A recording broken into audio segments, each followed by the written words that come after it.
Líneas directas con la producción Ahora Jujuy, no se olvide, estamos en el 104.9 en radio, perdón, le iba a decir que es muy importante porque todo este cronograma adelantado que se ha hecho de distintas provincias, bueno, anticipa un poco también lo que viene de cara a octubre y da cuenta un poco de cuál es la situación, me parece, de muchos sectores.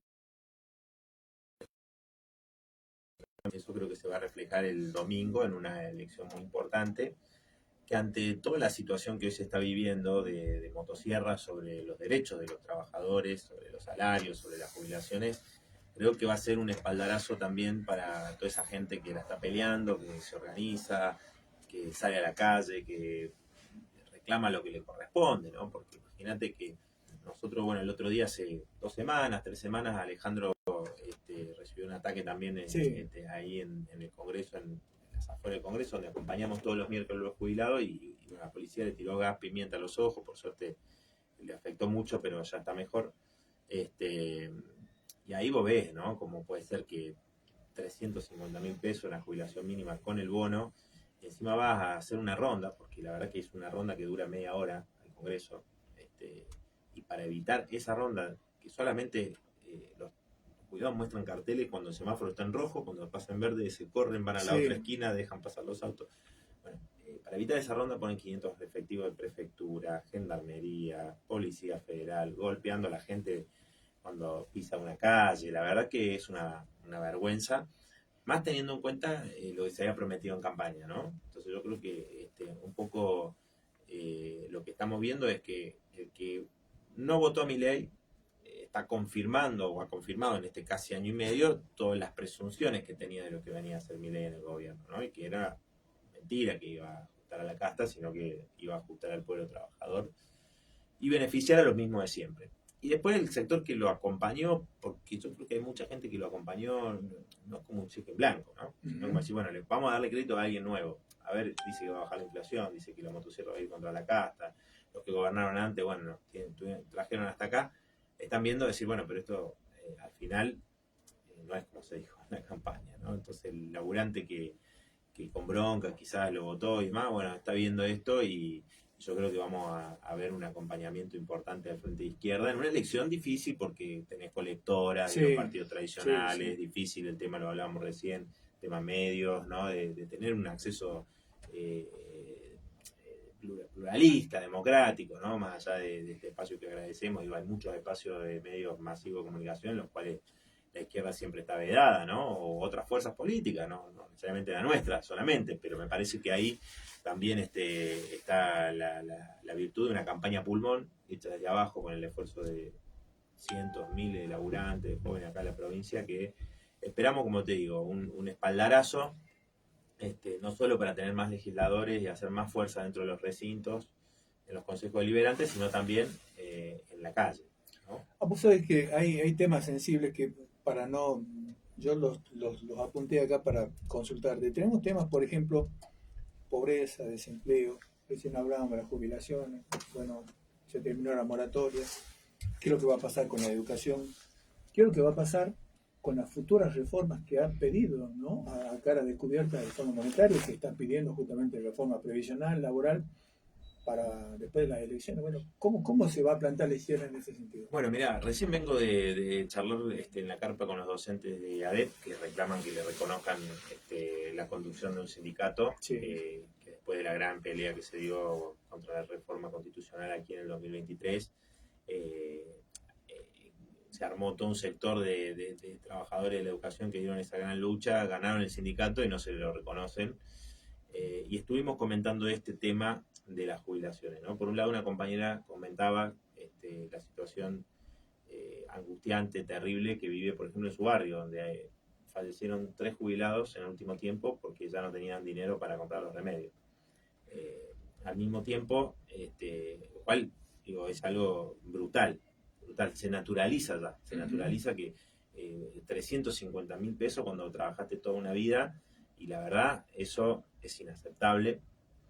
Ahora comentábamos el tema de la reforma previsional, que quiere elevar la edad jubilatoria, terminar con los regímenes especiales, por ejemplo, el docente, que no son regímenes de privilegio en el caso docente o de ferroviarios, de muchos otros sectores de trabajadores que por años de lucha se han conquistado ciertos derechos, como el 82% móvil, ¿no? Claro, sí, sí. Bueno, eso no son privilegios. Otra cosa son las jubilaciones de los jueces, los Aparte, expresidentes. Nicolás, hay que recordarle también a la gente que cuando hablan de jubilaciones, en el caso del docente, el docente, a diferencia de una jubilación común, aporta una diferente Aporta un porcentaje. 13%, eso es lo que me comentaban las compañías, y nosotros tenemos nuestra propia caja con Claro. aportes superiores. Entonces, digo, se tergiversa permanentemente buscando este enfrentamiento entre trabajadores, Claro. ¿no? Como que el trabajador que está en peores condiciones, al que está un poquito mejor o no está tan mal en realidad, porque digamos que el que gana un poquito más de 350.000 pesos tampoco gana 500.000 de jubilación, es una miseria igual, ¿no? Tengamos en cuenta que la Defensoría de la Tercera Edad de la Ciudad de Buenos Aires estipula y calcula en 1.200.000 pesos la jubilación mínima, la canasta básica de un jubilado, ¿no? De todo lo que necesite. Entonces, yendo al tema de tu pregunta, reforma previsional que ellos quieren hacer, bueno, tenés el tema de subir la edad jubilatoria. Entonces, por ejemplo, el docente, no solamente quitar el 82% móvil, por el cual hacen este aporte especial, etcétera, sino que ya no te podés jubilar más a los 57 las mujeres y a los 60 los varones, sino que pasaría a régimen común. Sí, sí. Trabajo insalubre, como muchos otros, ¿no? Entonces, acá nosotros planteamos una respuesta que es una salida de fondo. Por un lado, que se garantice una jubilación mínima, como dice la Defensoría de la Tercera Edad de la Ciudad de Buenos Aires, que todos tengan acceso, es decir, planteamos la prórroga de la moratoria, pero como es un parche, sabemos, y la salida de fondo es restituir los aportes patronales al 33%, que Caballo los redujo en su momento en los 90 y nunca se restituyeron, sino que siempre hay un festival de beneficio a los empresarios. Por otro lado, el blanqueo y la formalización de los trabajadores, que eso también prolifera cada vez más en el empleo informal. Está la reforma laboral en la ley bases, y sin embargo el cuentito de que si se hacía una reforma laboral se iba a mejorar el empleo formal es falso, porque todo el empleo que se generó, que es poco, ¿no? Porque en realidad se han perdido muchos puestos de trabajo con este gobierno, ha sido empleo precario, sea monotributista o empleados informales precarizados de distintas maneras, ¿no? Entonces, hay que formalizar a los trabajadores, tenemos proyectos para eso. Entonces, el problema no está en el trabajador, se dice, bueno, el que no aportó. Sí. No, el empleador fue el que no hizo los aportes que correspondían a ese trabajador. Mira, en ese sentido, no quiero ser, siempre digo, pero al final termino cometiendo ese error, creo yo, ser autorreferencial. Yo de muy jovencito comencé a trabajar en la provincia de Salta como empleado de comercio. Y hoy, después de tantos años, que ya se aproxima también mi edad jubilatoria, comienzo a entrar en el historial laboral de ANSES. No figura. Bueno, eso... O sea, no es, ya no es responsabilidad mía. Creo que en ese caso es el agente de retención, que era el empleador, pero y la policía de control, que era el Estado. ¿Qué pasó con eso? Bueno, es un robo, directamente un robo. Y esa robo, empresa ya no existe. Como te ha pasado a vos, le ha pasado a muchos trabajadores, digamos, sí, que le han retenido y no han hecho los aportes. Digo, esto lo hemos vivido en muchas ocasiones, que hemos acompañado reclamos de distintos sectores. Entonces, acá hay que garantizar esa cobertura hacia todos los trabajadores. Pero como vos señalabas, el FMI, ¿qué dice permanentemente? ¿Qué declaró el FMI en los últimos años? Que Argentina paga mucho de jubilaciones. Mirá, paga mucho, dicen. Y paga muchas jubilaciones. Es decir, ¿qué quiere decir con eso? Quiere decir, mirá, no, moratoria no va más. Acá una pensión a la vejez universal, claro, universal, de miseria absoluta, como es la pensión del adulto mayor, la PUAN, sí, que es el 80% de una mínima, ¿no? Y después el resto, el que tenga plata para hacer los aportes, bueno, ir a un régimen parecido al régimen de capitalización, que era la AFJP o la AFP en Chile, ¿no? Que es un sistema donde vas directamente a jubilados de primera, a jubilados de segunda, en realidad la mayoría indigente, y algunos pocos tendrán una jubilación, porque también tiene que ver con el mercado de trabajo. Vos tenés un mercado de trabajo cada vez más precarizado, más informal, un mercado de trabajo que hace que choferes de la UTA, que hoy están reclamando en todo el país un aumento salarial, y están diciendo, mirá, hago 8, 9 horas, o 10, 11 a veces horas extra, sí. En un colectivo, digo, en ciudades tan importantes como puede ser Jujuy, como puede ser Salta, Córdoba, Rosario, o misma área metropolitana de Buenos Aires, que significa no solo un desgaste físico, sino el estrés que significa, y después de eso tengo que manejar un Uber, porque si no, no tengo para darle de comer a mis hijos, para mandarlo a la escuela. Lo mismo, otros que dicen, tengo que ir a una feria el fin de semana a laburar. Entonces, no, nosotros tenemos una salida y un planteo frente a eso, que es la reducción de la jornada de trabajo, ¿no? Frente a los despidos que está habiendo en este momento, decimos no, que en todas las grandes empresas, que son 12.000 en Argentina, hemos hecho un estudio, se reduzca la jornada laboral a 6 horas, 5 días a la semana, se reparta esas horas que quedan vacantes con otros trabajadores que tienen empleos inestables, informales, que tengan un trabajo genuino, con derechos, y de esa manera se puede generar 1.200.000 puestos de trabajo, con un salario, obviamente, mayor al que hoy cobran esos trabajadores, ¿no? Porque en esas grandes empresas pagan salarios más altos. Claro. Eso obviamente genera impulsaría el consumo. En cambio, ¿qué te dice ahora el gobierno? Te dice que para impulsar el consumo, los sectores que tengan ahorros en dólares, se va a dar un blanqueo de hecho, Cubierto, digamos, sí. cubierto, virtual, ¿no? Es decir, bueno, no te van a pedir de dónde lo sacaste, ¿no? Obviamente eso tiene un límite enorme, porque la mayoría de la clase trabajadora, si tenía algún ahorro, ya se los gastó. Y no sé si algunos conocemos, ¿no? No, porque no tenés capacidad de ahorro, No. digamos. Nosotros, por ejemplo, como diputados, que ganamos lo mismo que un docente, ¿no? Que estamos 950.000 pesos aproximadamente, pagar alquiler, o sea, olvídate, ¿no? En mi caso, por ejemplo, no tenés posibilidad de decir, bueno, voy a ahorrar para nada, o sea, no tenés posibilidad, los trabajadores, digo, están reclamando 1.700.000 pesos de salario los compañeros de la UTA, ¿no? Sí, sí, sí. No la conducción, pero sí los trabajadores. Bueno, ahí vos tenés un planteo elemental. Y algunos del gobierno te dicen, oh, es mucho. Bueno, ¿y cuánto ganan los funcionarios del gobierno? 4 o 5 millones de pesos. Y, bueno, pues si un trabajador reclama 1.700.000, 1.800.000, le parece un disparate. Claro. ¿No? Otra de las medidas también que pude, porque es, digamos, un documento público casi, ¿no? El informe, lo que, bueno, se pudo ver, lo del Fondo Monetario es cómo es que ya se va a preparar, me da la impresión, ¿no? A lo mejor estoy equivocado, cómo es que se va preparando el terreno, porque piden mayor presupuesto para la asistencia social.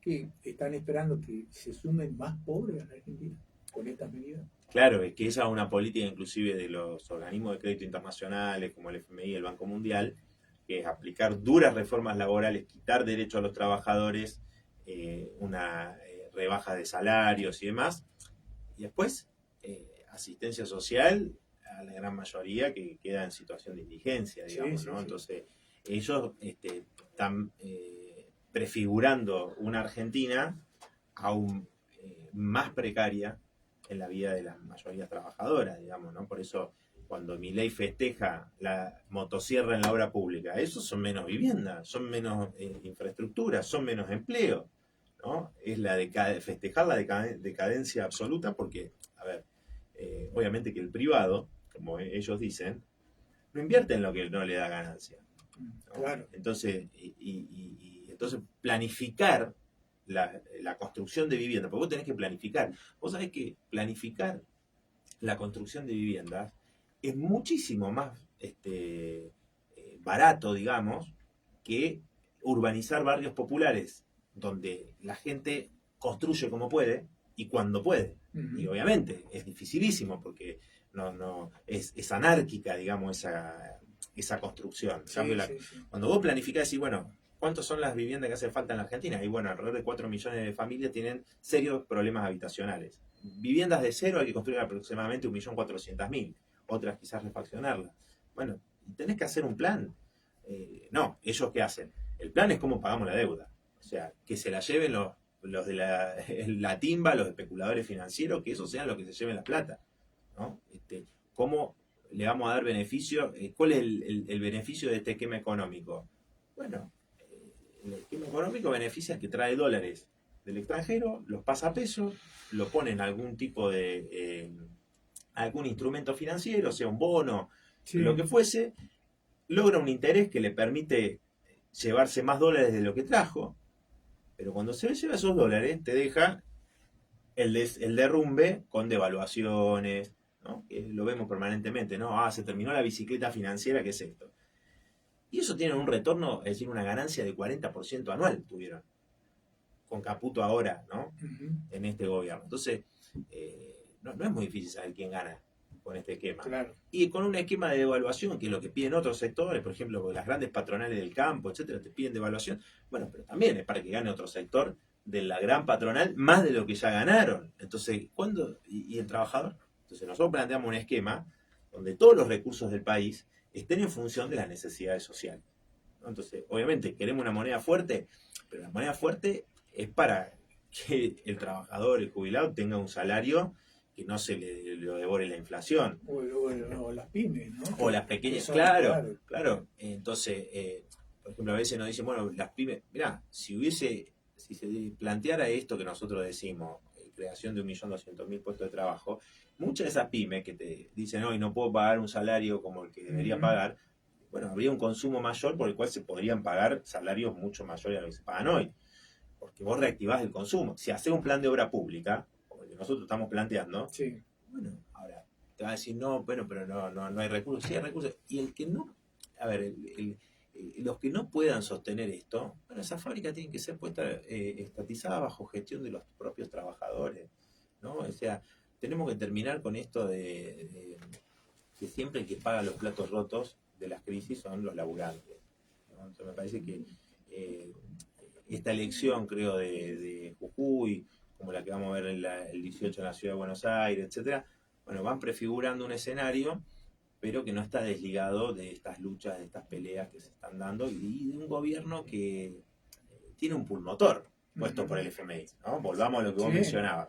20.000 millones de dólares le dieron a Caputo, o sea, el mismo que Milei y Esper decían que Caputo era un inútil, que había dilapidado 15.000 millones de dólares en el Banco Central con el gobierno de Macri. Es increíble cómo sucede esto, porque a pedido del FMI lo apartan a Caputo del gobierno en aquel momento. Y hoy ratifica la confianza otorgándole 20.000 millones nuevos más a la Argentina. Claro. Ahora, la pregunta, yo sé que la izquierda tiene una posición un tanto dura en el sentido de que tal vez no llegaron al poder como ustedes, creo, vienen ostentando, ¿no? Y se les reclama muchas veces qué soluciones dan, o que la casta, y ustedes forman parte de la casta. Digo, yo sé que van en contra de, por ejemplo, de no acordar con nadie, de no transar con nadie, no tienen medidas demagógicas, pero sí sería bueno, recién lo decías, ustedes se han propuesto un objetivo, una meta que es cobrar como un docente. Pero en el caso de ustedes, por ejemplo, tuyo, de Nicolás, de Alejandro Vilca, ¿qué pasa con eso? ¿Ustedes lo donan? ¿Se organizan? ¿Cómo se organiza? Digamos, ustedes, digamos, se quedan con el sueldo de docente, pero ¿y lo demás qué pasa con eso? No, nosotros aportamos a distintas causas populares, digamos, ¿no? Eso se va Eso es dando. bueno decirlo, digamos, porque si no... Sí, no es... eso desde que nosotros llegamos a la legislatura, a los consejos deliberantes, el Congreso, hemos planteado cobrar lo mismo. Además, tenemos proyectos para que todos los diputados cobren lo mismo que un trabajador. Y a veces nos cuestionan y dicen, bueno, no, que el trabajador cobre como un... Está bien, el criterio nuestro no es porque el trabajador o un docente cobre algo que sea justo, sino que estamos queriendo decir con esto que no debe ser un privilegio ser funcionario político, ¿no? Que no puede ser un privilegio y eso nosotros lo evaluamos con nuestra práctica. Es decir, compañeros trabajadores, en el caso de Alejandro, cobra lo mismo que cobra un trabajador de la recolección, ¿no? Porque ese era el trabajo, digamos, de Alejandro. Entonces me parece que ese ejemplo es muy importante y después obviamente que nosotros buscamos tejer acuerdos y lo hacemos con muchos sectores que están en lucha,